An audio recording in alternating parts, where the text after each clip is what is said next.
I'll be buried in my grave before I become a slave, yeah. That is what I heard them say way back in the day. I'll be buried in my grave before I become a slave, yeah, yeah, yeah. But it seems like since that day, yeah, yeah, we have sorely changed. Eh, eh, see, I'll be buried in my grave before I become a slave, yeah, yeah. That is what I heard them say, yeah. Way back in the day. I'll be buried in my grave, yeah, before I become a slave, yeah, yeah, yeah. But it seems like since that day, yeah, we have sorely changed. Whoa. Eh, eh. Whoa, oh, oh, oh, oh, oh, oh. Whoa, oh, oh, oh, oh, oh, oh. And now, live from beautiful Myrtle Beach, South Carolina, you're watching My Fellow Americans with your host, Spike Cullen. Yes! Yes, it's me. It's me. I'm here. I'm here. It's Wednesday. Keep clapping. Clap for the Spike is back on Wednesday Miracle. How would we know that you were excited about the Spike is back Wednesday Miracle if you didn't keep clapping? Welcome to My Fellow Americans. I am literally Spike Cohen. Thank you for taking this time out of your busy Wednesday night to come join us here, me, a Jew in his guest room, and you, a person of whatever faith, ethnicity, or lack thereof in wherever you are, for this special time together to talk about all sorts of things. This is my 100th episode. Yeah. Yep. I didn't even realize that as I'm putting everything together, and I'm looking it up today, and I'm like, episode number 100. Yeah.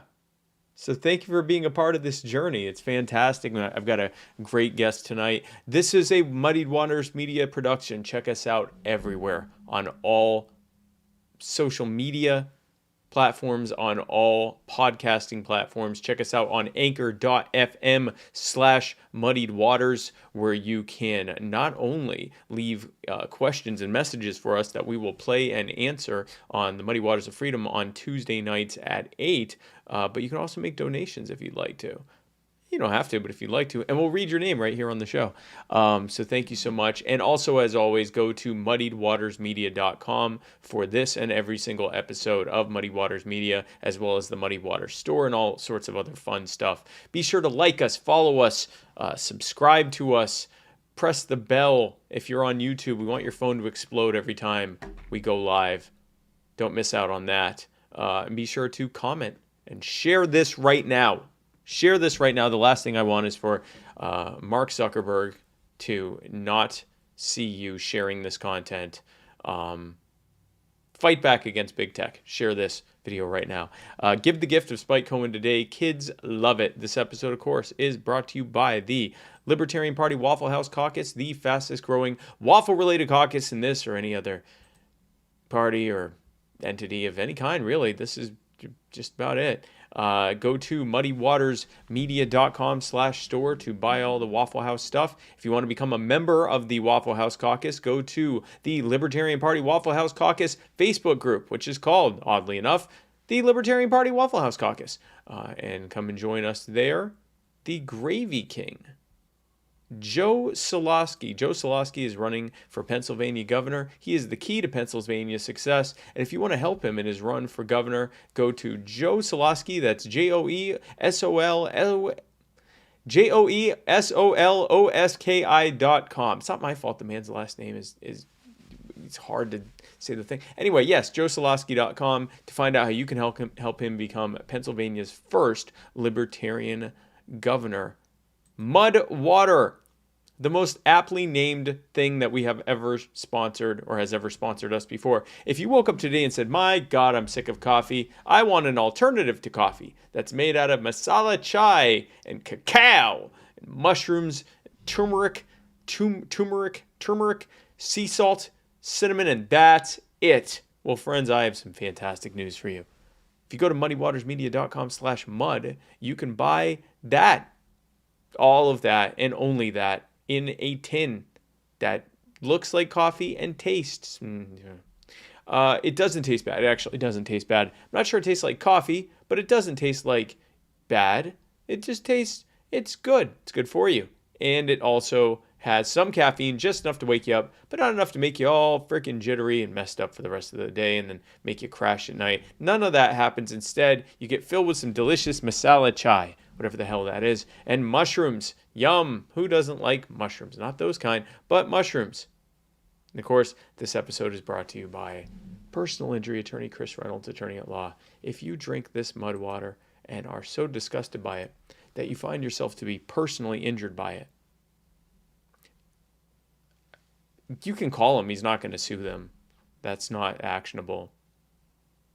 I don't know. He might sue them for you. Maybe that's a good case. I don't know. If you go to chrisreynoldslaw.com, he will represent you.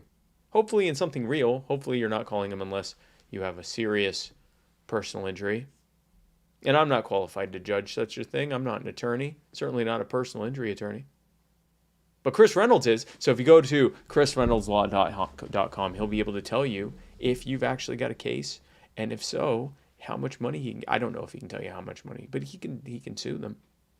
chrisreynoldslaw.com. The intro and outro music to this and every single episode of My Fellow Americans comes from the amazing and talented Mr. Joe Davi. That's Jodavi. Check him out on Facebook. Go to his SoundCloud. Go to jodavimusic.bandcamp.com. Buy his entire discography. It's like $25. Some of the best music you'll ever hear. Go do it right now. Go treat yourself to the amazing musings? No, that would be like if you're a comedian. The mystical musical meanderings of Joe Davi. jodavimusic.bandcamp.com. Thank you, Joe Davi. I'd like to thank Le Bleu for this molecularly perfect water that I drink on every episode of My Fellow Americans, Bula Banaka. That tastes like the exact amount of... I'm not going to do it. I'm not going to do that. I said I'm not going to do it. I feel like I need to do it, but I'm not going to do it. It's very good water. Thank you so much. Shout out to Tara and Turks' mom and him as always. Folks, my guest tonight actually was a pre-recorded guest. So I will be all lurking up in the comments while you watch this. But we had an incredible, fascinating discussion about these trans bills or these anti-trans bills that are being debated and passed and signed across the country. We've heard a lot of emotion-based debates both for and against these things, but we haven't really heard a lot of legal constitutional law debates on it. We haven't really talked much about how this affects people's rights for both the people that are in favor of them and the people that are against them. There's been a lot of, the typical sensationalism that we've come to expect from, media and government discourse, unfortunately. But we haven't really gotten into the brass tacks of this. How can this be enforced? Is it enforceable? Is this protecting people or is it hurting people? It was just a really incredible discussion. I thought this would be about 40 minutes long since we're talking about just one thing. We ended up talking for almost an hour and a half. It was an absolutely incredible, thought-provoking discussion. And so without any further ado, I'm just going to start it because it was a great thing. I will be here. I'll be up here in the comments making sure, I don't know what I'm making sure, but I'm going to be here. So be sure to come talk to me while we're watching this together. Folks, oh wow, that's weird. when I do the thing and then it goes to me.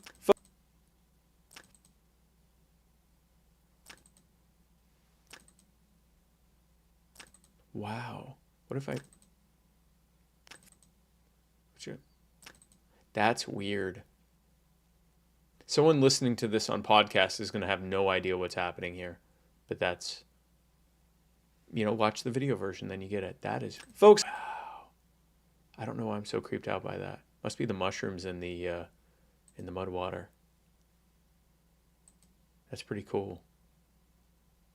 Anyway, enjoy. Folks, my guest tonight is the Donald Hinkle Professor of Law at the Florida State University College of Law. I'm so proud of myself for saying that correctly. She has published articles and essays in Harvard Law Review, North Carolina Law Review, the University of California Davis Law Review, Northwestern University Law Review, the Georgetown Law Journal, the Michigan Law Review, and the Washington and Lee Law Review, among many others. She is currently teaching at FSU, and she writes at the about the intersection between constitutional law and sexuality in the law. Ladies and gentlemen, my fellow Americans, please introduce my guest and your guest tonight, Professor Courtney Cahill. Courtney, thank you so much for coming on. Thank you so much, Spike. So glad to be here.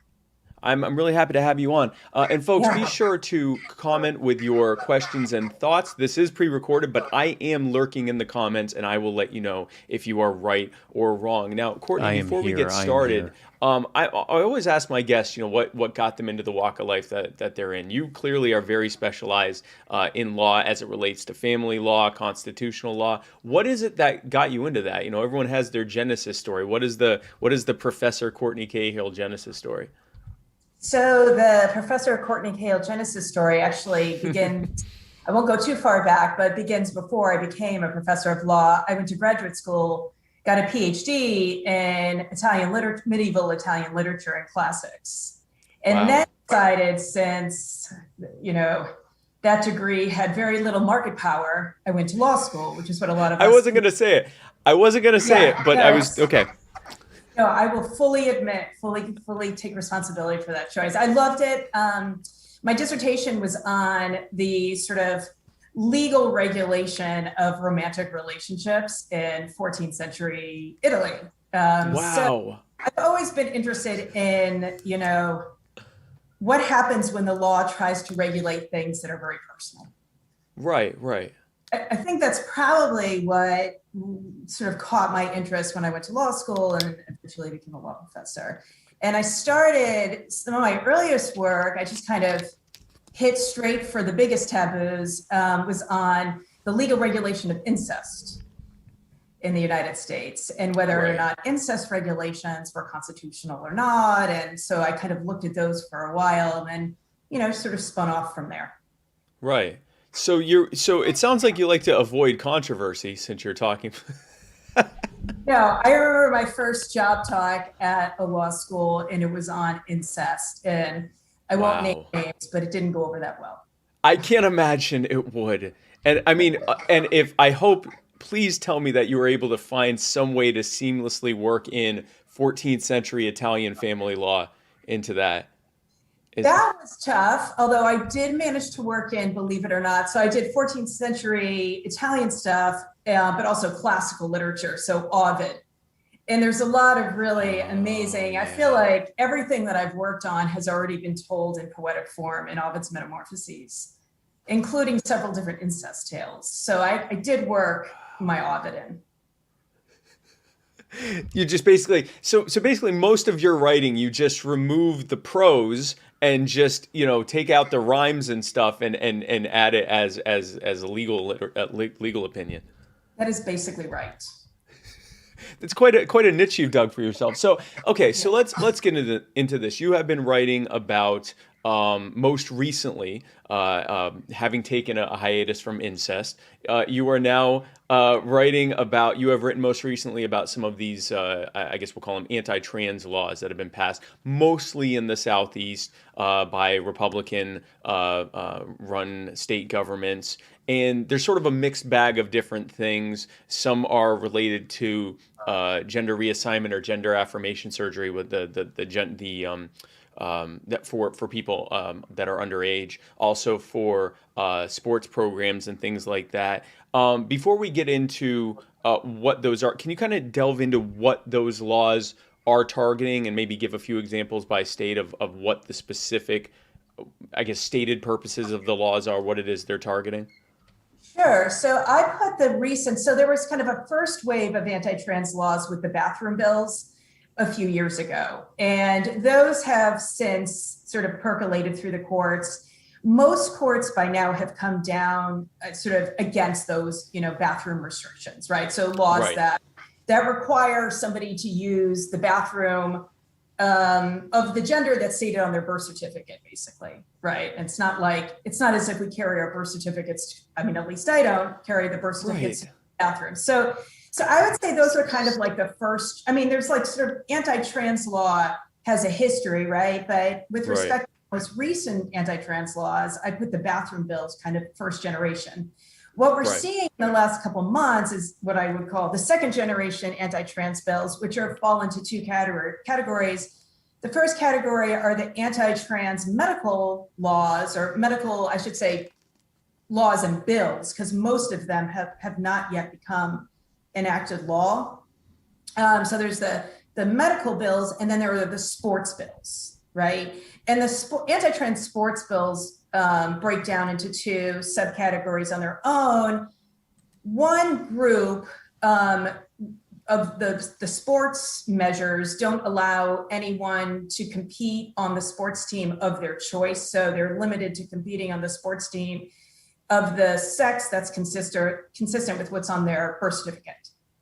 Right. And then the second batch of anti-trans sports bills, which is more common batch, are bills and laws that single out trans girls specifically, right? So individuals who were assigned male at birth are now presenting as female, even be taking hormone blockers, right? So testosterone blockers. These bills, this kind of second batch of bills, which again is the largest category of anti-trans sports bills, prohibit those females from competing on female sports teams. So the first state to pass an anti-sports bill was Idaho, which did so last year, right when COVID hit. So in March of 2020, Idaho was the Right. first state to pass that bill. That bill is now other states have since passed these measures. So Mississippi passed one recently. There's one, kind of working its way in Florida. And there was on the Idaho bill was subject to legal challenge and was being argued in the Ninth Circuit just a couple of days ago. So. Okay, so this is sort of the background of what these are, and I guess we can sort of delve into the bathroom laws, which even when those were first starting, and speaking personally, I was still somewhat more conservative on social issues this was a few years ago now. Even then I thought, why are we talking about bathrooms? Like it just seems so absurd to me at the time, and the arguments that were being put that this is going to allow perverts to go into and it's like, no, if someone does something bad in a bathroom, they're going to get in trouble for it. But I remember thinking, first of all, who cares, other than the person who wants to use that bathroom? Who else would have a stake or a reason in deciding whether or not that person could use a bathroom? And then the other thing was, how in the hell are you going to enforce this thing? Like, how are you going to say, everyone, in order to prevent perverts, we're going to have people standing guard checking everyone's genitals when they walk in to that will definitely stop, any kind of potential for sexual abuses, to have everyone have to show their stuff to, someone that's been appointed at every single public bathroom. Was there, just before we get into some of this, I guess, second generation stuff, was there any proposed enforcement mechanism for that? Like, how did they say they were even going to make people do this?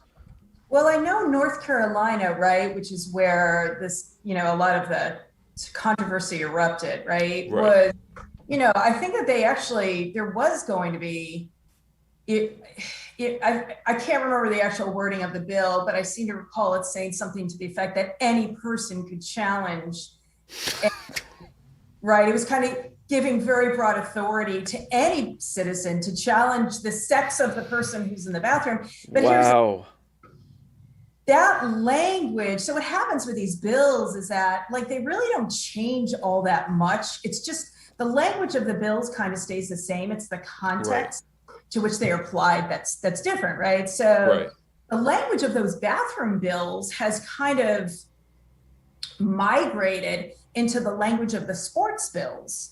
So the Idaho trans sports bill, which again prohibits trans girls from competing on the team of their, on female sports teams in the state of Idaho at any level,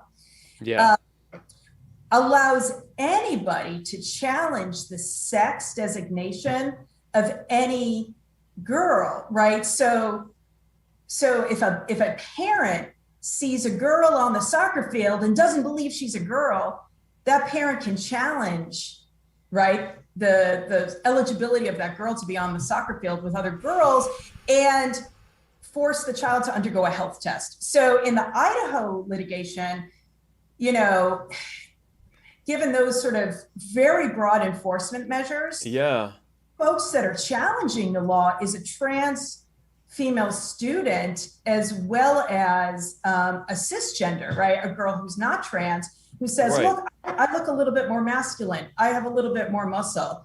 I don't wear dresses. I wear pants a lot. I'm worried that somebody's going to challenge my sex and subject me to a health exam. Right. So the bathroom bills had those kinds of similar enforcement measures. And I think that's probably why they were, people just found them pretty distasteful. Well, I mean, and I would find it distasteful in this application as well. I mean, whatever you think about, whether or not trans girls should be able to compete in women's sports, regardless of your opinion on that, imagine the powerful bullying tool that you are giving to people to be able to challenge the sex of anyone that's competing in sports. You've got kids that already have image issues, self-esteem issues, and everything else, and now they have adults saying, "I want you to have to go to a doctor to prove that you are what you say you are."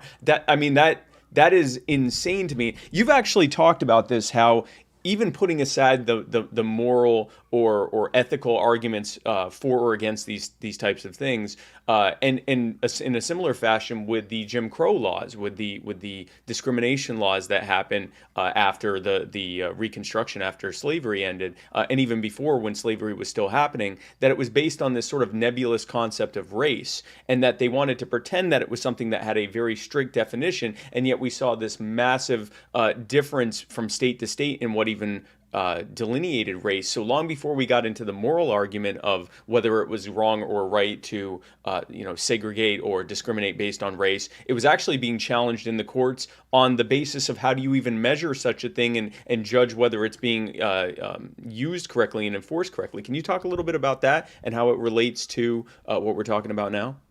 Yeah, sure. So so one of my sort of ongoing interests in my scholarship is the way in which biology is often used by the state as a reason to regulate and as a reason to discriminate, right? So take the most obvious example, sex discrimination, right? Sex discrimination for the 14th Amendment is, one of the Reconstruction amendments to our Constitution. It was passed in 1868. It's the amendment that is the source of what we think of today as unenumerated fundamental rights. It's a source, it's kind of equality doctrine.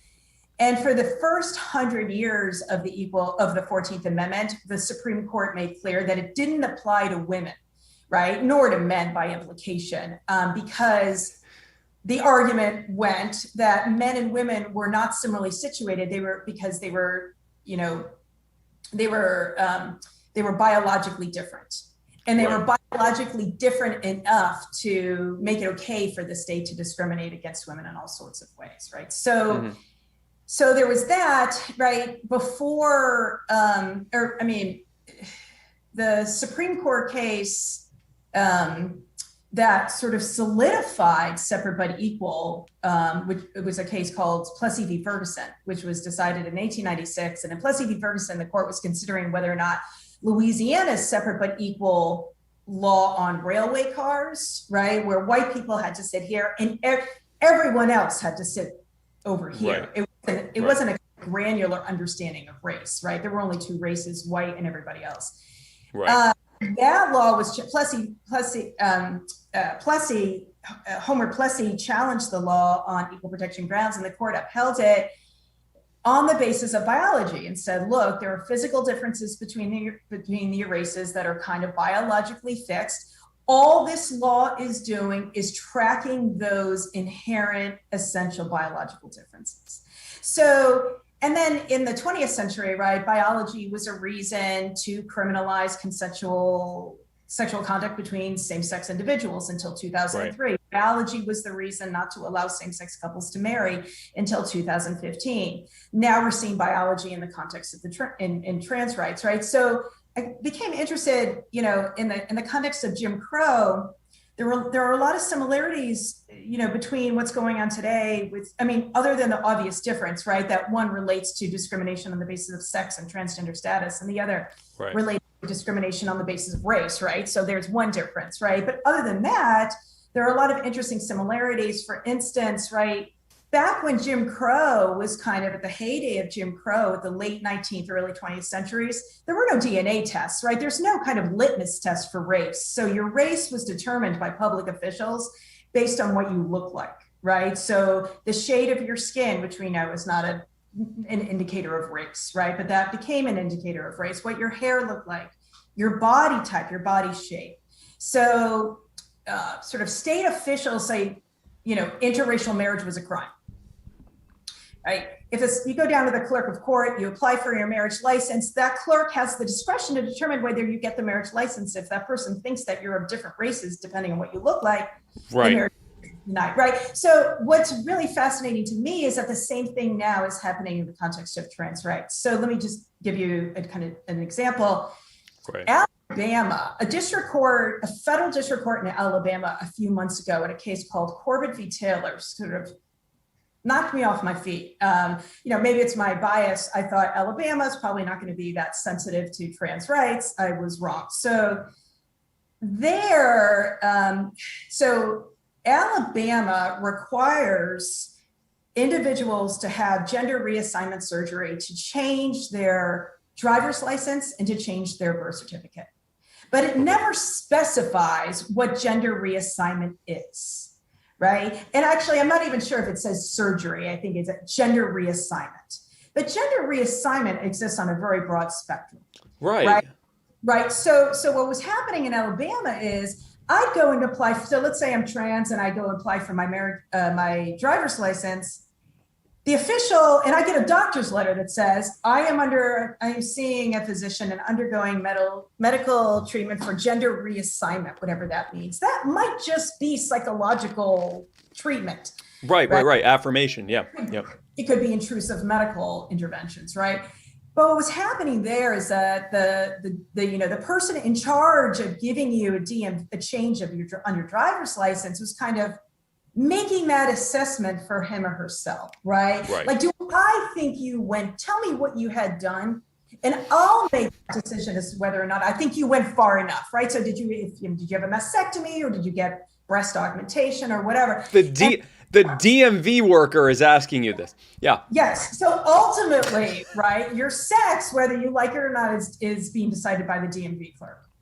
Right. So he goes to a judge, and the judge throws up his hands and he says, look, and I quote, there's no rhyme or reason at all on this, because what he did was he looked at all of the records throughout Alabama. And what one official said. By the way, I forgot to mention earlier, this episode is also brought to you by Jack Casey's books, which are, the thing just came. No, I'll find them. Hold on. I'll be right back.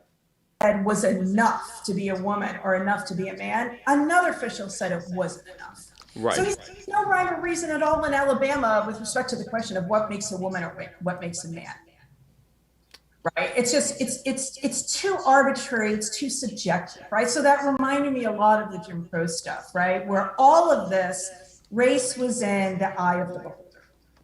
And that's a problem. It's a serious problem. Putting aside, again, the moral and ethical implications, just the enforcement and the fact that, if I were let's say I was a trans woman, and I go in and I say, I identify as a woman, But I look like this. Like I literally just walk in, and I'm not pranking. I legitimately feel like a woman, and am going through gender reassignment in affirmation, and through consultation about future treatments and things like that. But as of right now, I'm still presenting this way.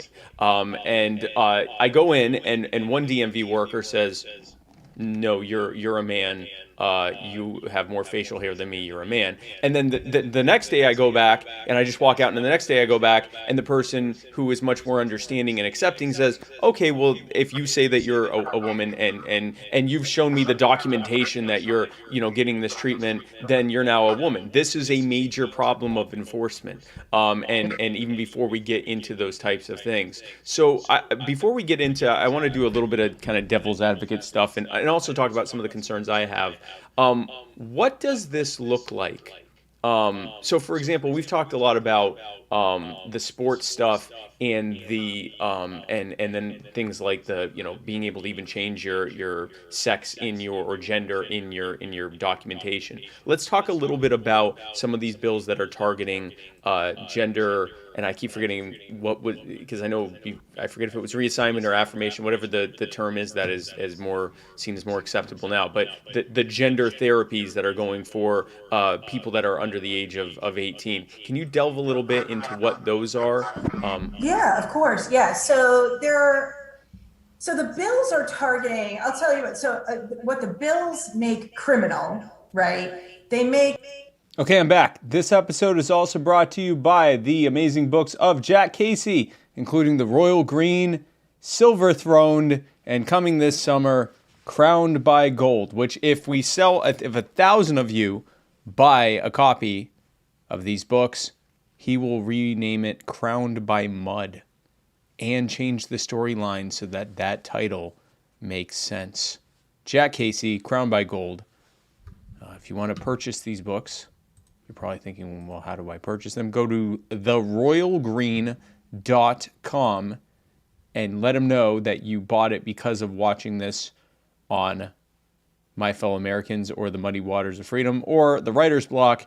And again, he will change the title to Crowned by Mud. And that will be a victory for all of us. Thank you. It criminal for a healthcare professional, or in the case of Texas, which, its bill is moving forward and hasn't yet become a law. Texas makes it criminal for a parent to provide these medical interventions. So it goes or a healthcare professional. So it goes even, much farther. But okay. In terms of what they're preventing, right? So these medical bills are preventing either healthcare professionals or parents from changing what they call endogenous hormone profiles. And so your endogenous hormone profiles are the hormones that you would have absent any kind of medical intervention. So you're naturally producing testosterone, naturally producing estrogen, right? So one of the things the bills make a crime is to give hormones, right, to trans youth, however that is defined in the bill, right? Usually somebody 15 years old, right? So giving a child testosterone or giving a child estrogen. Right. So that's one of the things they do. The second thing that they prevent are what's known as puberty blockers. So these are hormones or drugs that are given much earlier, right? They're usually given right when a child is about to enter puberty. So let's say age 9, maybe 10. And what puberty blockers do is block the production of testosterone and or estrogen, right? So that child, let's say it's a trans boy who doesn't want to get breasts. Right. Or it's a trans boy who wants to delay having a period because, menstruating would be very traumatic, as it would be for any boy. So the puberty blocker would prevent the formation of breasts. It would prevent the onset of a period until the blockers were no longer taken, right? So you can't be on hormone blockers forever. You can be on them safely for, up to, I don't know exactly how many years, but 4 or 5 years. Right. So what the hormone blockers are doing, they're just kind of pausing, right? They're giving a pause so the child doesn't, sort of undergo changing sex characteristics that come with puberty, right? They're not given hormones. They're not given testosterone. They're not given estrogen. That's something that comes later in a child's life, usually maybe 17 or 18 years old, right? So the puberty blockers are one thing. The actual hormones are a different thing.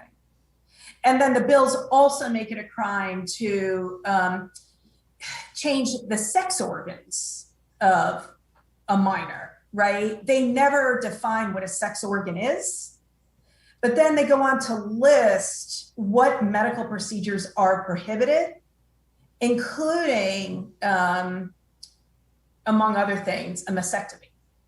Okay. Right.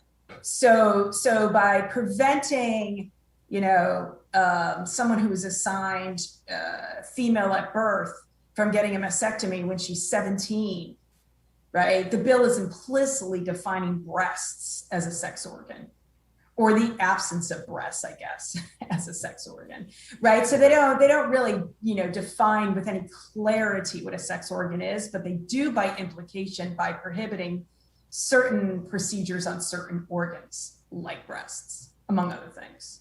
Now, and maybe I'm misunderstanding what you're saying. I mean, there are times when outside of gender affirmation, reassignment, whatever, that hormone therapy would be needed for minors. Is this explicitly banning those things as well? Like situations where there are kids that have or hormone blockers where there are kids who have like a hormone deficiency or a hormone overactive thyroid or an overactive hormone situation? Is it also prohibiting that? No. They're not even included in the scope of the bill at all. So they're just right. So okay. So one of the arguments then is that this bill, if they really want to, if the concern is that it's harmful to give kids hormones, right? Or if it's harmful to block the production of hormones, either one or both, right? If that's the argument, then clearly the bill is woefully under-inclusive. Because it's not capturing a whole host of other situations where hormones are either given affirmatively or blocked in children who are not characterized as trans minors, right? So that's an under-inclusivity problem. Which means that they're not arguing that these things are inherently dangerous per se. They're arguing that they don't think that they should be used for this specific thing, which is a medical decision to be made by doctors and parents, not by lawmakers. Right. And one more thing that's really interesting about the bills is that they also have an exception for children who qualify as intersex, right? So individuals who have who are born with the sex characteristics of both sexes, right? So they have the XY, but exhibit, male sex characteristics or female sex characteristics. It may be XX, but exhibit male sex characteristics. In those situations, folks are exempted, right? So if a parent is making the decision on behalf of the intersex child to bring their sex in conformity, to bring their hormones, to bring their sex characteristics into conformity with the desired sex of the parent, that the parent and the doctor want for that child, then medical interventions on that child is okay, right? Because in that case, right, it's like, the law doesn't like ambiguity. Right. It specifically says in this set of children, we're talking about children with ambiguous sex characteristics. Well, if the whole point of the law is to make things clear, not ambiguous, then it makes sense, right? But it doesn't make sense because it's an under-inclusive problem. If it's harmful for kids who, are expressing gender identity questions, then it's harmful for everybody. Yeah. Which is a form of ambiguity. If you in here believe that you're a girl and are, presenting as a man or a biological male or assigned male at birth or whatever, that's an ambiguity there. And one would think that would fall. I mean, I would think a major challenge would be, what are we calling intersex and what are we calling a sexual characteristic? Like this just sounds like if even if you think this is a good idea or that you think this is necessary, just the ability to enforce it seems like it's impossible. Am I missing something here? It seems like this is just going to be litigated into the ground. No, it's fascinating. I mean, so as far as the intersex, right? So like surgeries, mandatory surgeries on intersex, usually it's done when the child's an infant, right? So like 15 months, 2 years of age, right? Right. To kind of,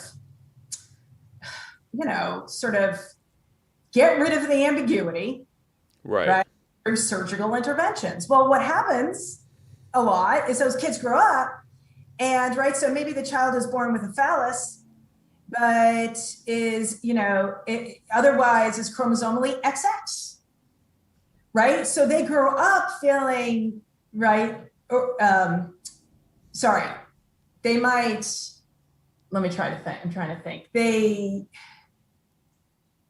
might be XY, right? But have like a phallus that isn't robust enough, right? So they'll do a kind of genetic surgical intervention, and then the child, right? So I mean, those have not been. I mean, they're controversial within the intersex community. Yeah. To the extent that those things have been subject to a legal challenge, they've been unsuccessful. I am trying to picture a DMV worker deciding whether or not someone's penis is robust enough. Like this is where we are. Like, Courtney, this is what we're talking about here, because at some point this actually rubber has to meet the road, and this has to be enforced in some tangible way, or else it's just words on a sheet of paper. So I'd just like to say how uncomfortable I was talking to a law professor about robust penises. Thank you. You literally are looking at people with zero medical qualification whatsoever, police officers, DMV workers, CPS workers, people that really don't have any of this background, who are now saying, I've seen more robust one. I've seen better ones than that. So you're a woman. Like, I mean, this is what we're doing. Right. Well, that's why I said in the op-ed piece that I did for Slate, Florida has one of these bills, these anti-trans medical bills, right? That's kind of percolating through the legislature right now, right? And it includes breasts as a definition of sex, right? Well, breasts are not a definition of sex for anybody else in Florida, right? So you walk on the beach in Florida, you might see individual men with what might look like, right, a female breast, and no one's going to hold that guy off. Right. But you got to go to Office of Vital Statistics and change your birth certificate right now. Right. So like breasts are not a marker of sex for anybody else but trans. Right. So, I mean, part of, I think, what's going on with these bills, honestly, is like, I think they signal a larger anxiety about eroding the difference between men and women. Yes, that's 100% what it is. Yeah. I think trans youth are the unfortunate target of that much larger anxiety. Yeah.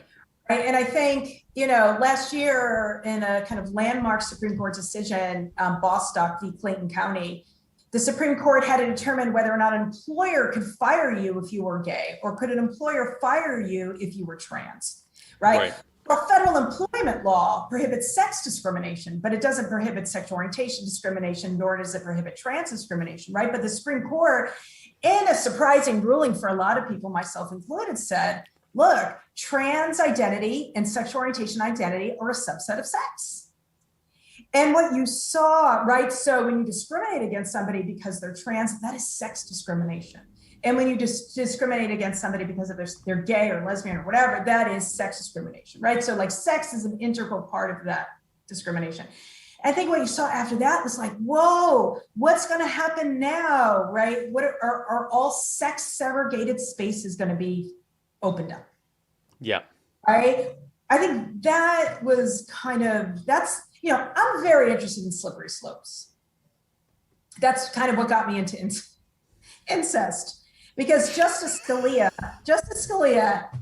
and the decision was called Lawrence v. Texas. And in Lawrence v. Texas, the court said, look, you can't criminalize two men for engaging in consensual sexual conduct in the privacy of their home, otherwise known as sodomy. Right. And Justice Scalia, the late Justice Scalia, fuming in his dissent, says, what about incest? Right? You allow sodomy between same-sex partners, you're going to have to allow incest. Right? That's the bottom of the slippery slope. Right? So I think, right, I think in this context, trans youth is like the thing at the top. Desegregation of sex segregated spaces in American life is at the bottom. I think that's what's really driving the anxiety, right? Like our entire world is organized according to male and female. Right. Right? It just is. And you know what? The Supreme Court has said that's okay.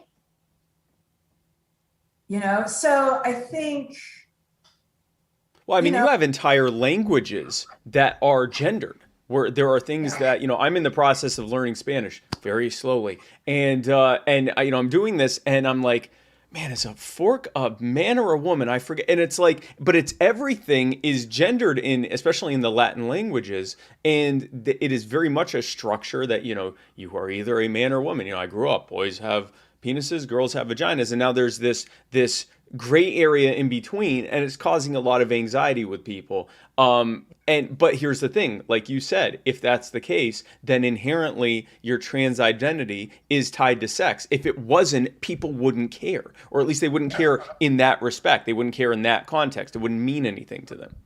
Right. No, I agree. And, so like I've been also doing a lot of work. Forks are men, by the way. El tenedor. El tenedor, the fork. Forks are men. On, of course, I go to my taboos. I've been doing a lot of work on breast regulation and criminal breast regulation, by which I mean, right, laws that criminalize the public exposure of a female breast, right, not the public exposure of a male breast. So here's an interesting story. There was a woman in Utah last year, okay, I think in Salt Lake City. And she's out in her garage putting up drywall with her husband. I think it was the summer, right? So it's obviously very hot. Yeah. I'm inside. He had 3 kids from a prior marriage or a prior relationship. Her 3 stepkids, okay? They come in, they're hot, they're sweaty, they're inside their home. He takes his sweatshirt off. She takes her sweatshirt off, and they jump in the shower. Well, the stepkids see her. They're older. I think they were old. I don't know how, I can't remember how, they were some age range, whatever. They see her and they tell their mom when they go back to the mom. And it's like, hey, dad's, our stepmom, disrobe before you, anyway, please come knocking at her door. Right? She's charged with indecent exposure. She's charged with public nudity, despite the fact, wow, in her home, right? So they're defining public to mean, any third party viewing, regardless of whether or not it's in the home or outside, right? So she's charged in with this public nudity offense. It carries with it, I can't remember what the penalty was, but maybe like a couple years in jail, but 10 years having to be on a sex offender registry. Wow. Yeah. So she gets the ACLU and is like, I want to challenge this. This is sex discrimination, right? Because and it's a perfect example, right? Because her husband takes off his shirt. He wasn't charged. Yep. Nipple. No one cares. I mean, it's like the female nipple is like, oh. Anyway, she was going to take it, but she got scared. She pled. I think they dropped they said, if you plea, we'll get rid of the sex offender registration and the jail time or whatever. So she pled. So I'm doing a lot of work on those laws, right? And those are really interesting because they are alive and well in every single state in the United States. That's yeah, and and I've heard of different like protests where women will march and men will march too, and they will all be topless, but they'll wear pasties with famous men's nipples printed on them, and then that That way I didn't know. That's they great. can Oh, that's say great. this isn't my nipples, these are Morgan Freeman's nipples. It's That's perfectly fine. awesome. And then it's okay, officer. And then meanwhile, you're looking from afar and it looks like, you just looks like a nipple. It looks like this woman's breaking the law, but they also document that it's if anyone gets in trouble, it's the women and not the men. So and then now they've got trans women who are still often very masculine looking who are wearing them as well. So they're bringing in all these different factors, and they're like, who gets arrested? Who is being arbitrarily discriminated against in all of this? I'm gonna have to change where my headphones just died, so I'm gonna have to change it. Okay, that should be good. All right, cool. So you see how seamlessly I did that? I didn't let that faze me. I'm proud of myself. So can I just say something about that? Yeah, go ahead. Yeah, that's great. Thank you. I didn't know that they were wearing the pasties of famous male nipples. That's great. But so what's really interesting is that the Chicago has one of these laws, right? And a woman was prosecuted under it. I don't know, she was at maybe the lake or whatever. And she challenged it, right, as sex discrimination. This is sex discrimination, right? Right. And it goes to the Seventh Circuit, right, which is She made me talk about robust penises. I made her say famous male nipples. I still feel like I got the worst out of it. Federal Court of Appeals that covers Illinois, right? So this is like a big federal court. And this is in 2017, a case called Tagami. And they uphold it. And they say it's not sex discrimination because male breasts and female breasts are inherently biologically different, right? And they're different in all cases. Well, interestingly, that same year, the state of Illinois changed its requirement that trans people change their bodies, including their breasts, to change their sex, right? So there was a lot of trans activism around that issue, right? Because it's really intrusive to say, look, if you want to be change your legal sex, you either have to take your breasts off or get them. I mean, that's like, and that's the least of it, right? There are other much more intrusive medical interventions, right?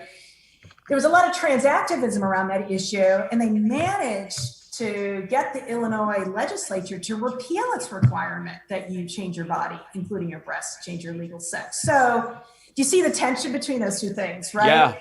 Yeah. Right. So you can't in the same breath say that breasts are an inherent biological difference between men and women and then say in the trans context, but you know what? Breasts are irrelevant.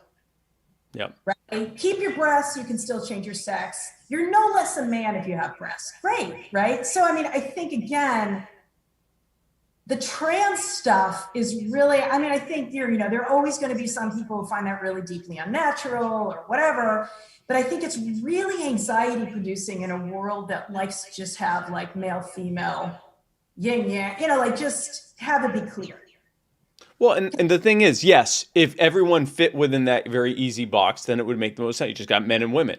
And we always knew that there was this very, very small percentage of people who were intersex that were born either with hermaphroditism or who were, had these different ambiguities that were built in. But now we've got this, not it's a minority, but not a much larger minority than we originally thought of people that are gender non-binary, people that are, transgender and all of this. And it's for especially, I try to picture someone who is in their 50s, 60s, 70s, something like that. Their whole life they've been told, boys have penises, girls have vaginas. That's it. That's all that it is. And then they're now being told there's these other things. And just I can imagine there being an anxiety related to that. So I will say I empathize.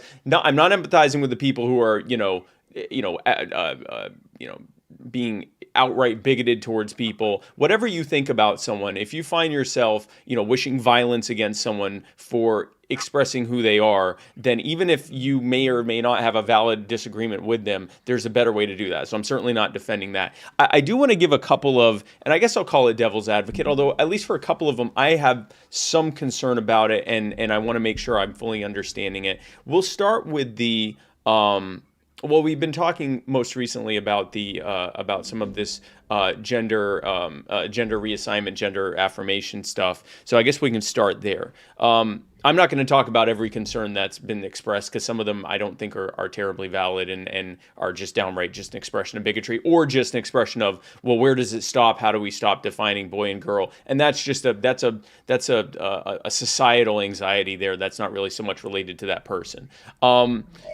If there is a law that is saying outright that, even with parental approval, that now the parent is a criminal too if they're trying to do this, I think that's absurd. As a libertarian, I think it's none of the government's business what is being decided by patients and their guardians and doctors. There's no reason for that whatsoever.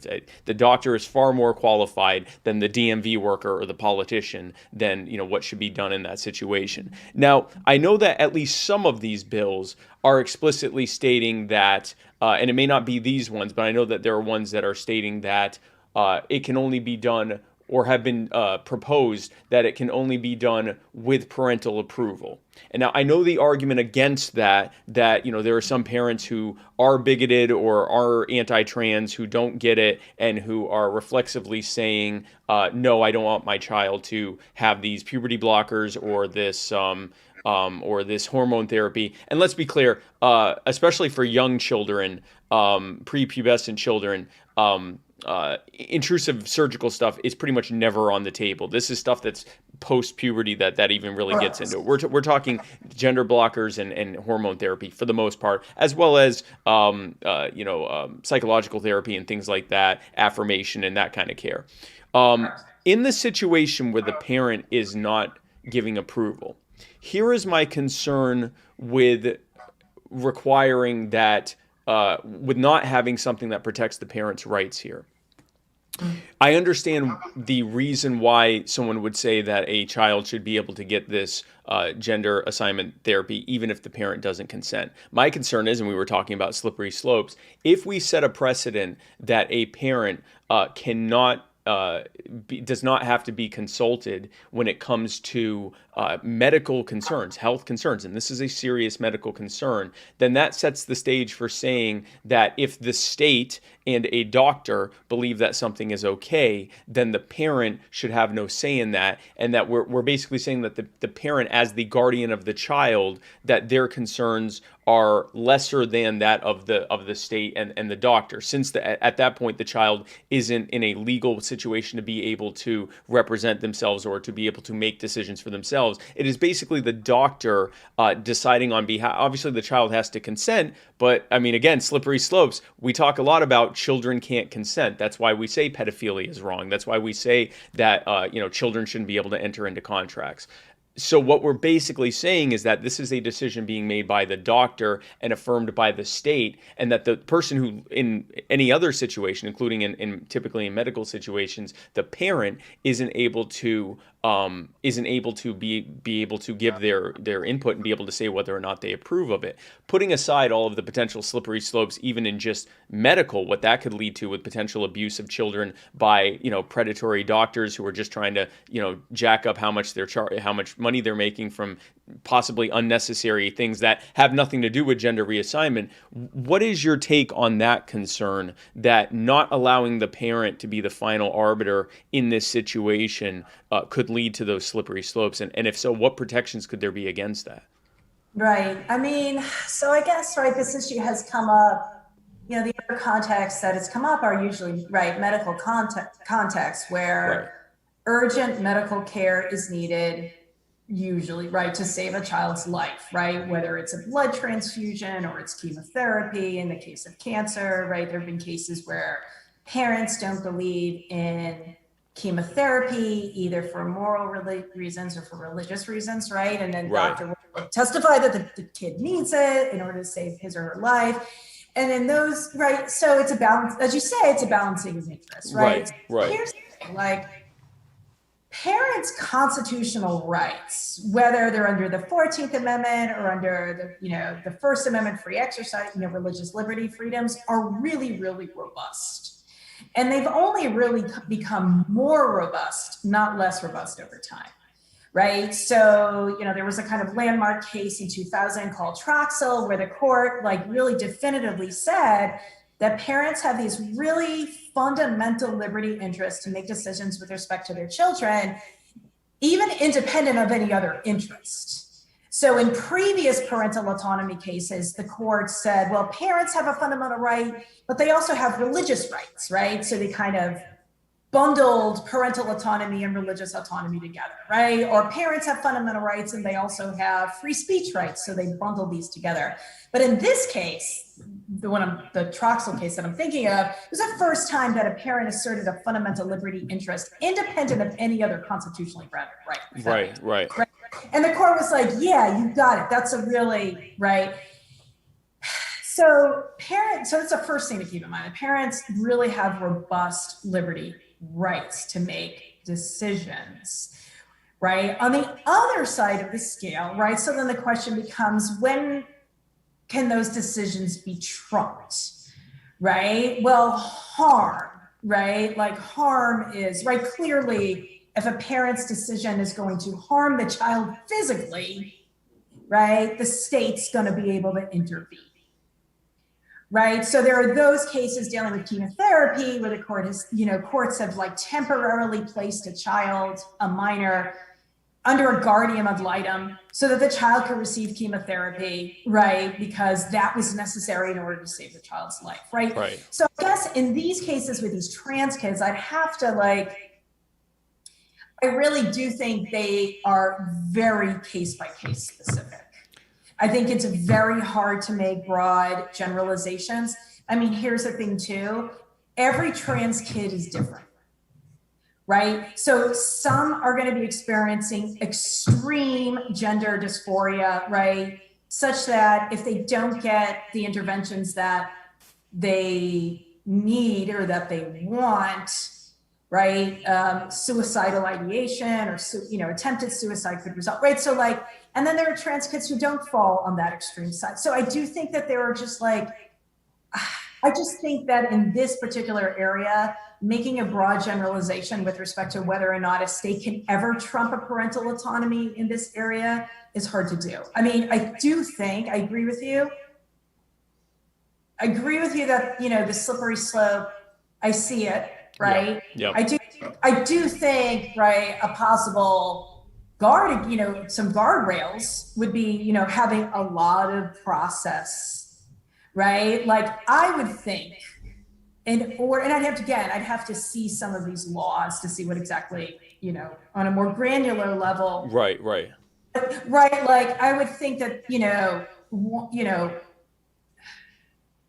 there would have to be multiple doctors involved. There would have to be social workers involved. Right?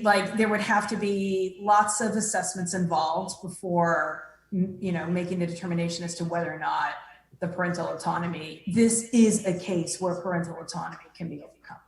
And I would think there need to be a level of urgency as well, because if it's not, we need to do this to save someone's life in the immediate, now or in the immediate future, then even with all of those protections, it ultimately just becomes, does the doctor think this is medically necessary? Which essentially, yes, it would take a whole process, but essentially you've they call it medical kidnapping in the parental rights world, that you've created this system whereby if they go through the legal process of doing so at any level of urgency or lack thereof, if the doctors say your kid needs this and you say, well, I think, I'd like to get a second opinion or I'd like to wait and see, then, they're going to immediately move to the process of going through that. If for no other reason, then that's what's going to protect them from malpractice insurance, right? Because if they go through that whole process, right, and they go through the whole process and and it turns out that it wasn't the right thing to do, their malpractice insurance is almost assuredly going to protect them because they went through the whole process to do so. Whereas if they side with the parent and hold off,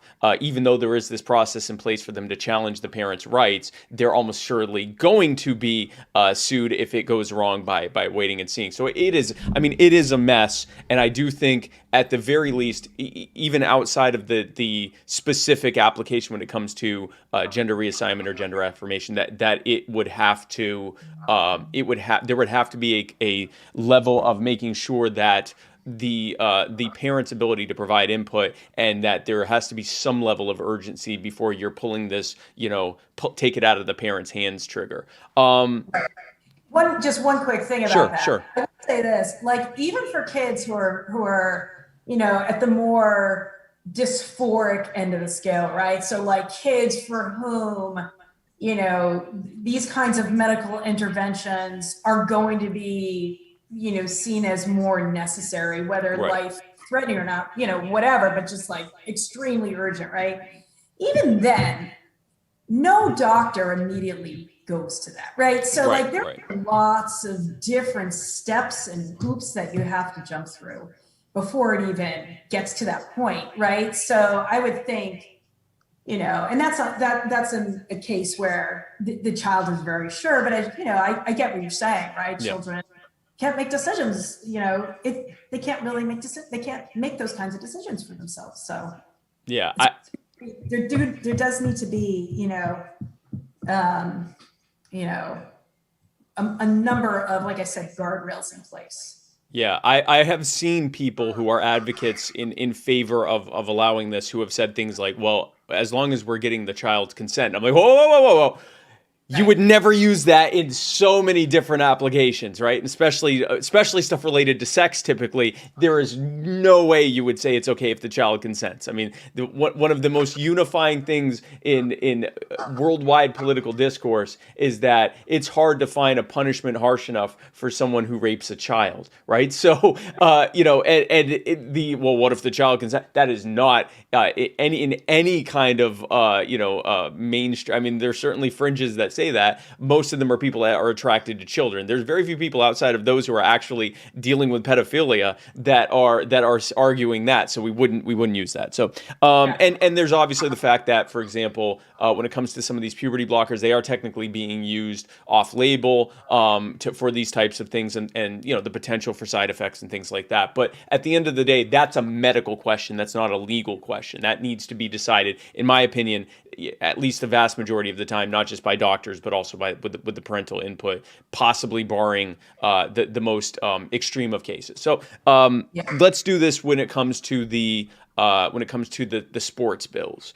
The broad argument is that because men typically are, or biological men as they would call it, are typically have greater bone density, greater muscle density, even putting aside the hormonal stuff, that, I mean, we look that, if you took the all-stars of the NBA and the all-stars of the WNBA, or if you took the all-stars of the male soccer, the male World Cup soccer team and the female World Cup soccer team, it wouldn't be close, right? So that's the argument, is that even if you are using, and I do know that even with a trans woman that has, or a trans girl that is using hormone replacement therapy. Oddly enough, this is an argument for puberty blockers. But putting that aside, if there is a damned if you do, damned if you don't aspect to a lot of this, so we definitely have to acknowledge that. But assuming that there wasn't that, and assuming you're now talking about, let's say, a 15, 16-year-old trans girl who up until then has been going through puberty, even with either puberty blockers or hormone therapy in there, and even if they regulate the blood levels of the hormones to be the same as a cisgender girl of that age, there is still the changes to muscle density and bone density that have happened up until that point that would potentially give an unfair advantage. Putting aside all of those arguments, and you can get into those arguments if you'd like to. As a libertarian, it looks to me like, is it possible that maybe this is something that should be decided at the, as you would put it, the granular level, being decided by individual leagues and teams and groups to be able to decide what their standards are, and then the parents can decide whether they want to be a part of that. The parents and the kids can decide whether they want to be a part of that, or whether they want to create their own that goes whatever the opposite of what this consensus was, whether it's, for allowing trans girls and trans youth to play in their gender of choice, or against it, which would, it's that, because, and the reason I ask this is right now I'm seeing a lot of people giving hot takes both for and against these trans sports bills, despite the fact that they have absolutely no stake in it whatsoever. They don't have kids in sports. They themselves aren't in the sports. They may not even know someone who is in these kids' sports. And yet, because this is kind of being democratized, because it's a public debate, it's being decided largely by people who don't really know anything about it. And at best, they watch an episode like this, or they watch a YouTube video that really is, they're just watching to confirm whatever bias they have, and then they go and give their very uneducated, top of the peak of the Dunning-Kruger scale take on this subject. Is it possible that the best way to handle this is through just allowing the actual stakeholders in this to decide it? And if you want to also address, the argument about why they should have it in the first place, you're welcome to as well. Yeah. So, I mean, I guess, my first impression to that is that I don't think that's going to work, right? Okay. Letting the individual stakeholders make that decision, because all of those individual stakeholders, depending on the context, are bound by anti-discrimination laws, right? So there are state anti-discrimination laws, right? So like the case where this first came up was in Connecticut, which is where I am right now. It was a case called Soule, S-O-U-L-E. This was the first trans girl sports case, and it kind of gave rise to these anti-trans sports bills that we're seeing today. And the case was just dismissed by a federal district court last week on the grounds, he said it was moot because the trans athlete, female athlete in that case, had graduated from high school and she was in college, and there wasn't any other trans. I think the court was probably just kind of kicking the can down the road a little bit, right? Right. There's no immediate legal issue because there is no trans athlete who wants inclusion on the sports teams of girls now. So I can just kind of say the issue's moot until it comes. It's like it's a standing issue, right. It's a standing issue, right? Like I'm not going to decide. So, but the thing is, right, so like Connecticut has an anti-discrimination law that says, places of public accommodation, including sports teams, like little league teams, can't discriminate on the basis of sex, right? Then, of course, you have that under Title IX, right? So that's a federal law that says any educational institution that receives federal funding, which is basically all public schools, right? They can't discriminate on the basis of sex either, okay? Now that after the Supreme Court trans decision that I talked about earlier, the employment discrimination decision, the court has, made clear that trans discrimination is sex discrimination, right? So I don't think you can leave it to the stakeholders, because all of these stakeholders are bound by anti-discrimination laws that now, either on their face or through judicial interpretation, apply to trans kids, right? Like that's a form, excluding them as a form of sex discrimination. So I don't think that's going to be possible. I mean, I do think it's going to kind of emerge regardless, right? Because what's going to happen if you have, some tennis teams in one town permitting trans girls to compete, but other tennis teams not allowing it, right? You're just going to have kind of, I guess my concern is that there's going to be so much differential, so many different approaches. It kind of, gets us back to, before same-sex marriage was nationally recognized. You had some states recognizing, other states not. Like, you just get too many. I mean, I guess, like that. I guess one of the arguments for that is, we, sometimes we like that, let it develop on the ground. Right. We allow courts to intervene, but I don't think courts have any choice but to intervene now that it's pretty clear trans discrimination is sex discrimination. It's sex discrimination, right? So they're going to be individual lawsuits. Either way, they're going to be individual lawsuits. Oh, there's going to be I don't foresee any scenario in which there won't be large numbers of lawsuits, whichever way this goes, or even if in my libertarian utopia where they just let individual stakeholders make these kinds of decisions together. And at least for right now, I mean, the vast majority of these sports leagues are with publicly funded dollars. So this is not a question of private interests deciding what they want to do with stakeholders. We all become stakeholders by virtue of the fact that, we're being, as we put it, robbed to pay for it. And so this is where the whole libertarian argument about why we should maybe not be democratizing these types of things and making them taxpayer funded in the first place. But without going down that whole slippery slope, just sticking to this, here's sort of and I didn't really think of this until we were talking.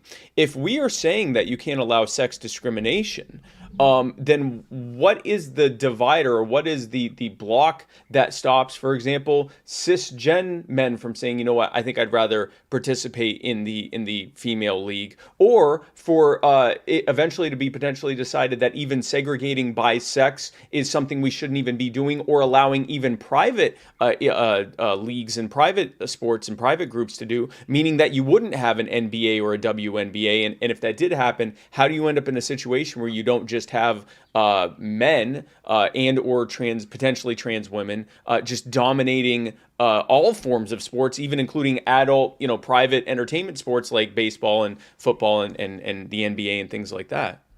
Right. I mean, I guess like my first answer would be, that's a slippery slope concern that I just don't see happening. Like, okay. I just don't see cisgender men kind of, right, like the fear of sort of overtaking female sports teams. That's a hard, scenario for me to envision, right? Okay. But you're right that sex discrimination in those and in other contexts, even though sex is a protected characteristic under the Constitution, and even though hundreds of thousands of laws, state, federal, whatever, say that you can't discriminate on the basis of sex, it turns out you can discriminate on the basis of sex when it relates to biology. Right. So that's what distinguishes, at least in our country, right, race discrimination from sex discrimination. Right. It used to be that biology was a reason to discriminate on the basis of race. No longer. Right? So like you could never say the races are biologically distinguishable, therefore it's okay for the state to treat them differently. That'll never cut it. But it is okay in the context of sex, right? So, sex, so Title IX, right? The federal law, right? It says educational institutions receive federal funding, you can't discriminate on the basis of sex, but it turns out you can, right? You can in locker rooms, you can on sports teams, you can in living spaces and all of this stuff, right? So it's kind of like that mandate, it's not mandated segregation, but that sort of permitted segregation has been largely uncontroversial.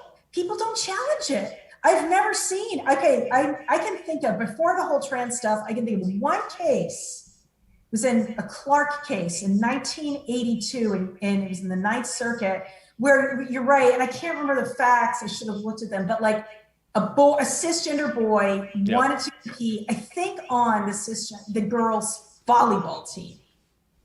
And I don't know why. I can't remember why. Maybe there was no male volleyball team. I can't remember, right? And in that context, the court said, look, sex segregation in sports is permissible because of biological difference. Other than that, I can't think of a case, right? Like no one challenges this stuff, right? There's not one cisgender boy nor one cisgender girl who has said, I want to use the male or female locker room. Like it just hasn't come up, right? Yeah. It's been so uncontroversial ever since these laws were put into place. So I don't know, it's hard for me to imagine that trans stuff is going to open the floodgates to something that's never been an issue. Yeah, I certainly, so I guess I agree with you that I don't necessarily see a bunch of frat boys saying, yeah, we want to go be on the girls' lacrosse team or whatever. But I could potentially, and yes, it's not being argued now, but the stuff we're talking about now wasn't being argued, let's say 20, 30 years ago either. So things can change over time. And especially as there's increasingly, I don't want to say ambiguity, but an increasingly blurring of the concept of gender and as it relates to sex. I could see, a generation from now where people are saying, well, why do we even have separation of the sexes for sports? Why are we allowing that? Not just why are we having it, but why are we allowing that and not considering it discrimination as proposed? And if the argument becomes, well, we need to protect women, and they go, okay, but which women? And they go, well, the women that biologically need to be protected. I could see it becoming a difficult thing to challenge. And this is where it gets sticky. And again, where I, as a libertarian, always fall back on allowed the stakeholders to make this decision. And it may mean looking at and reforming discrimination laws that that this isn't unless there's someone can be shown that they're being systemically disenfranchised and discriminated against by someone in power, that maybe we should allow a certain level of quote unquote discrimination or discernment from stakeholders. But again, you promised an hour. We don't have 17 hours to talk about that. But Can I just say one more thing? Sure, absolutely. Yeah. Okay. So there was a Supreme Court case that was written. The majority opinion was written by Justice Ginsburg the year she became an associate justice, 1996. A case called United States versus Virginia. And it concerned the admissions policy of VMI, Virginia Military Institute, which is in Lexington, Virginia. It's a public institution. It was discriminating on the basis of sex. Only men could go to VMI, right? And not a whole lot of women wanted to go there, but some did, right? Right. And VMI had a lot of reasons why it wanted to maintain its male-only admissions policy, but one of them was that they claimed that women were physically unable to satisfy the admissions criteria, right? Like whether it meant dropping down and giving 30 push-ups. I don't know what it was, right? But it was kind of some physical test, right? And they were like, look, women can't satisfy the physical test. Well, it turned out the woman who brought the case could, right? Like, so she could drop down and give 50 or whatever it was, right? Whatever it was, right. Whatever it was, right? So it goes to the Supreme Court, and Justice Ginsburg says, look, so they were trying to say it's biology, right? Like there are fundamental biological differences between men and women that make VMI inherently unsuitable for women. And Ginsburg is like, in a majority of the court, right? Bare majority, I think it was a 5-4 decision. Predictably, Scalia's in dissent, like, this is awful, right? But she says, look, biological difference, basically, she says, look, we can't deny that there are physical differences between the sexes. She says, like, there are physical differences between the races, but there are physical differences between the sexes, but they should be a cause for celebration, not denigration, right? And basically, the holding of that case, as I tell my students, is that, look, biology, discrimination on the basis of biology is a sex stereotype, which is always illegal. Sex stereotypes in American law are always illegal. There's no amount of justification for them, right? But if it's biology, it's not a sex stereotype. But this case said biology can be a sex stereotype if there's at least one woman out there who bucks the biological norm. Right. Do you see what I'm saying? Yeah. So I always tell my students, it's about the law of the exceptional case. So try to find one biological difference out. I mean, maybe, like I talk about this with my students all the time. Can we think of a biological difference, right? That only women have, or that only men have? If we can think of one, then that's a valid basis for discriminating, right? But if there's not one, then it becomes less permissible. It goes over from the biology side, which is okay, to the stereotype side, which is not okay. Right. Like for me, that's the fascinating thing about sex discrimination, right? When is it biology? When is it stereotype? Well, under this rule of one idea, I don't know. There are lots of things that, that we might think are biological that violate that norm. Yeah, I mean, Scalia knew this. Because he drops a footnote.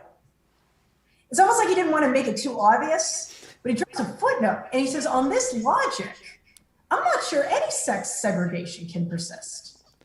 The one exception. Now imagine it's the other way around, and in order for a cisgender boys to be allowed in girls' sports, they just have to have an exception of a cisgender boy who doesn't exceed a certain level of performance. They just have to pick some schmuck kid like me who got picked last for volleyball every single league. And I go, yeah, I can't. Yeah, how many pull-ups can you do? Maybe 4? And they go, see, there you go.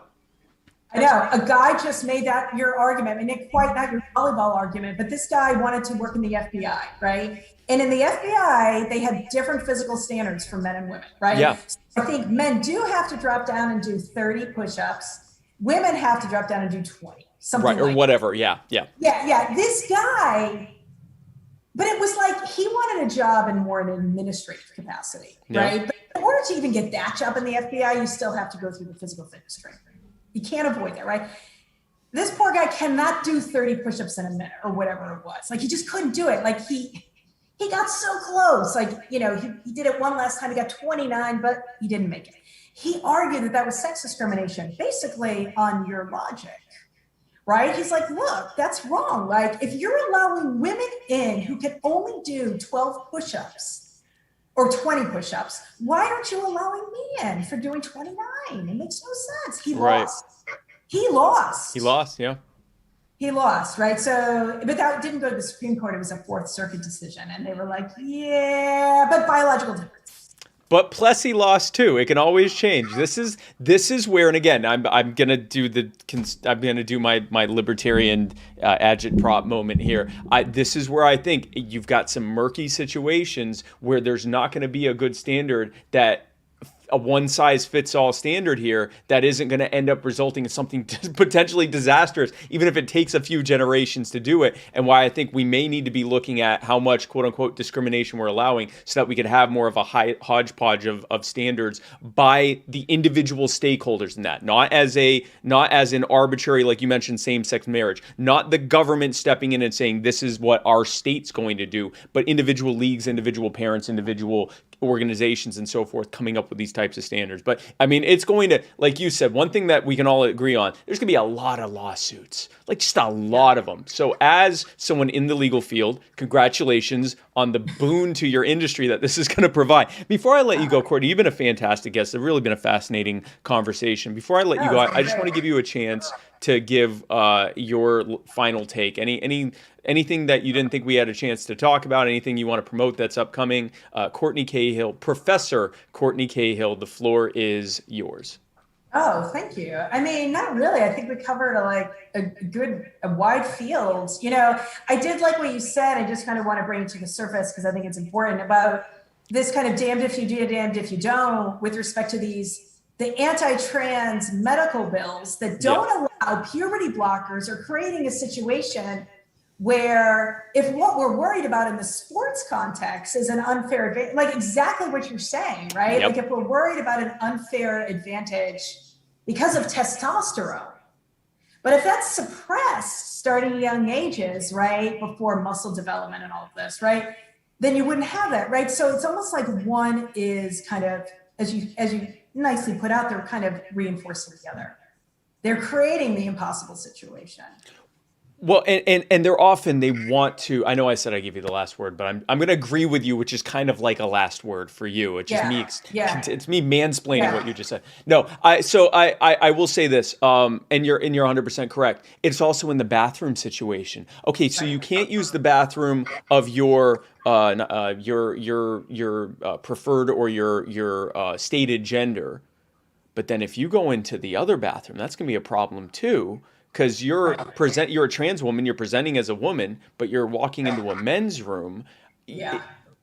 And when I would ask people, who are in favor of these trans bills, and this again, back when I was more conservative leaning on a lot of this stuff, I'd say, which one are you okay with them using? And they'd say, I wouldn't want them to go anywhere. In other words, you just don't want them to be accommodated in any way. And that's not everyone that was in favor of these bills, but a lot of them, or I would say possibly most of them, the underlying statement here was, we don't want you around us. We don't want you in the store. We don't want you in any sports. We don't want you participating in anything. We don't like you. We want you to stop doing this. And if you end up dead, that makes it more convenient for our concept of what sex and gender is. And that is the problem. It's fine for us to have these disagreements on whether we're protecting women's sports with these things, or whether we're discriminating against people, or whether that's right or whether that's wrong. But when you're creating a situation of impossibility, and where the underlying subtext there and your belief is, I don't give a crap what happens to these people, I just don't want to even have to look at them, you're dehumanizing people in the most strict and explicit way, and that is wrong in all situations.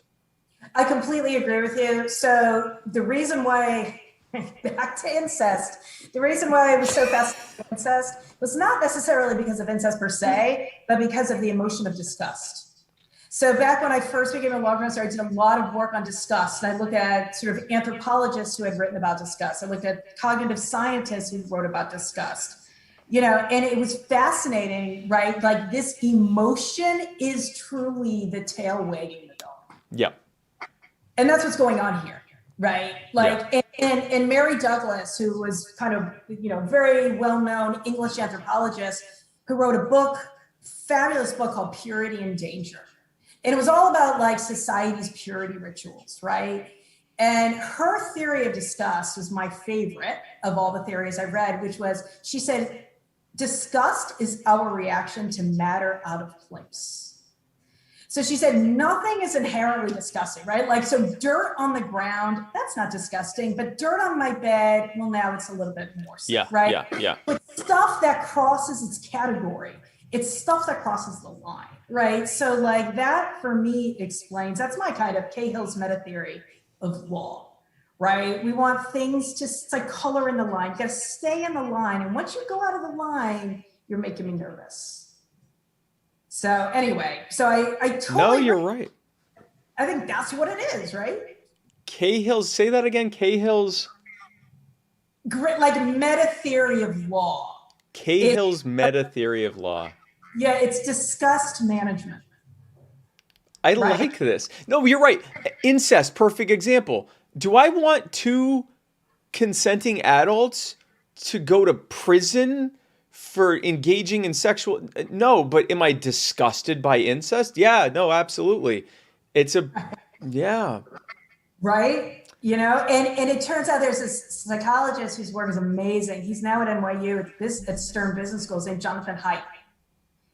And he did some great, some of his early work on disgust, and he was really interested in incest. And that's where, like, he would interview students. He was at the University of Virginia, and he would interview students and would say, like, what do you think about, a brother and a sister, having sex? Right. And he'd say, that's disgusting. And he would say, why? And they would say, because of genetic harm. And then he would say, oh, well, they're both infertile. Disgusting. Why? Because there's a power differential or whatever. They grew up in the same house. Oh, but they didn't. They were like a long lost brother and sister that grew up in different households. Well, that's just disgusting, right? Like, and so it was, he kind of pushed people into a corner in order to kind of bring out the fact that it's disgust that's doing the work, right? It's disgust that's driving the. Disgust is really doing most of the work in kind of our moral foundations. No, you're right. And we have success. You have succeeded in that we have ended on incest. So no. Hey, listen. No, it's a perfect example of how this works. So, Courtney, Professor Cahill, thank you so much for coming on. Hopefully we can have you on again in the future. This was a fascinating conversation. I would love to. Yeah. Thank you so much. Thank you. That was a really, really cool discussion. The interesting thing there is that also she did say afterwards, right before I had to go, she said, I took the jacket off, by the way. Now I'm doing the after hours thing here. I asked her if she'd like to come on again, and she said yes. And I promised that next time we would find a way to seamlessly integrate 14th century Italian law and literature into it. And probably incest, because that seems to be her bag, which is... Folks, thanks so much for tuning into this episode of My Fellow Americans. Join tomorrow, Thursday night. Matt Wright may or may not be doing an episode of The Muddy Waters of the Writer's Block. Not The Muddy Waters, Writer's Block. Who will his guest be? I don't know if we'll even be having a show, but if he is, tune in tomorrow, 8 p.m. Eastern, same writer's time, same writer's place. And then join me this weekend at the Libertarian Party of California's convention in beautiful Visalia, California. I don't know if I'm saying that correctly. I assume Visalia. It's near Fresno. If you go to lpcalifornia.org, you can find out more about their convention. Come on, hang out with me. I'm going to be there. I'm going to be speaking. I'm going to be attending workshops. Yes, my wife will be there. I already know you're going to ask that. Yes, she'll be there. Yes. And so come out and see me, and then come right back here next Tuesday for the Muddy Waters of Freedom, where Matt Wright and I parse through the week's events like the sweet little 2020 wonder cherubs that we are.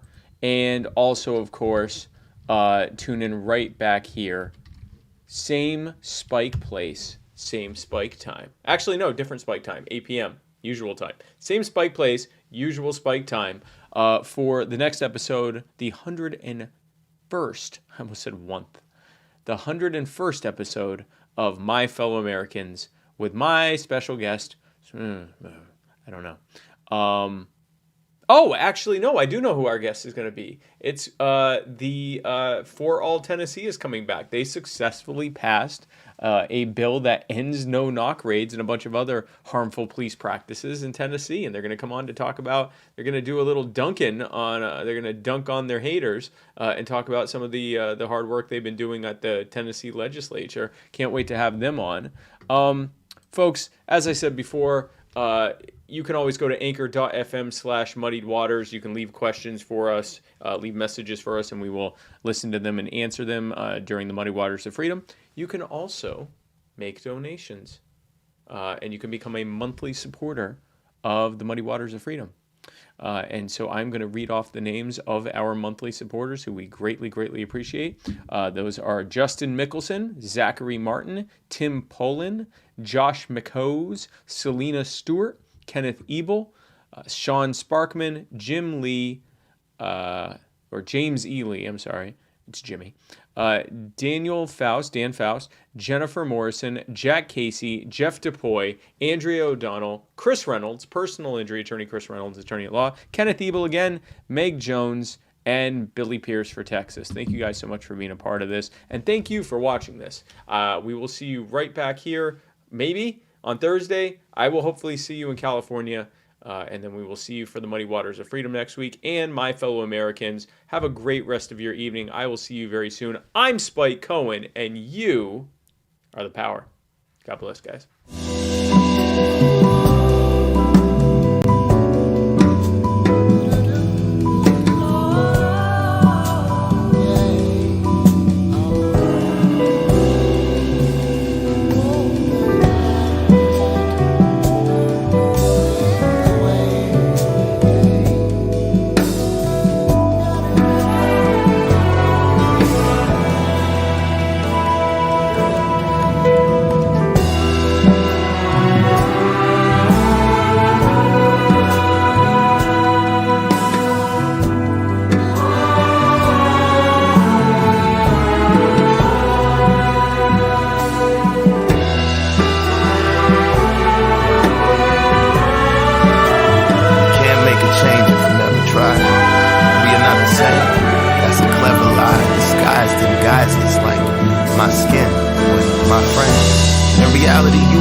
They say about an eye for an eye in a time when the blind lead the blind. Who am I to deny I would cry when a loved one dies? I recognize that body outside, bullet holes in the body that was alive. Now confined to a chalk outline. Find out how, but you never know why. It ain't even make it to the news at 9. It ain't even make it to the news at 9. That's my sister, mother, father, brother, son. That's one of mine. All these years I close my eyes, open up to only find I'm in line. There's a pointless murder happening all the time. Either lose your life or mine. Caught up in them versus I. That ain't how it started, nah. How were we supposed to survive? side. Who would want to raise a child? Whom the tomb is flashing by. Now you have to say goodbye when you watch them on the news at 5. Don't tell me how, tell me why.